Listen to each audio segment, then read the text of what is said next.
Iran के supreme leader, उन्होंने कहा ईरान कभी सरेंडर नहीं करेगा। उन्होंने डोनाल्ड ट्रंप के ईरान को सरेंडर करने की वार्निंग को मुस्तरद करते हुए खबरदार किया कि ईरान कभी सरेंडर नहीं करेगा। अमेरिका किसी भी फौजी कार्रवाई के संगीन और नाकाबिले तलाफी नताइज होंगे। यानी अमेरिका ऐसा करेगा तो फिर अमेरिकी बहरी बेड़े और उनकी यहाँ पे बेसिस है, उनके ऊपर भी अटैक करने की कोशिश करेंगे। अब अमेरिका को इतनी जल्दी जल्दी ये सारा कुछ क्यों करना पड़ रहा है और इसमें क्यों आना पड़ रहा है, उसकी वजह यह है कि शायद अमेरिका की और इसराइल को यह अंदाज़ा नहीं था कि ईरान के पास ऐसी मिसाइल की कुव्वत है या ऐसे मिसाइल्स हैं जिन्हें वो दाग सकता है, और उन मिसाइलों के बाद जो है वो इसराइल में सूरत-ए-हाल मुख्तलिफ हो सकती है।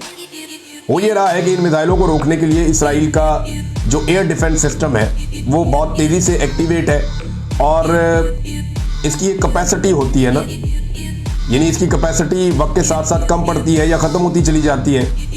अब इस हवाले से एक रज़ी ताहिर साहब का ट्वीट है, उन्होंने कहा कल रात ईरान ने इसराइल पर फतह 1 मिसाइल का कामयाब तजर्बा कर लिया है।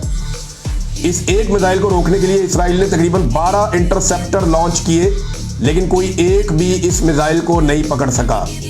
ये है वो इम्पॉर्टेंट बात कि उनकी जो सलाहियत है रोकने की वो कमज़ोर पड़ती जा रही है।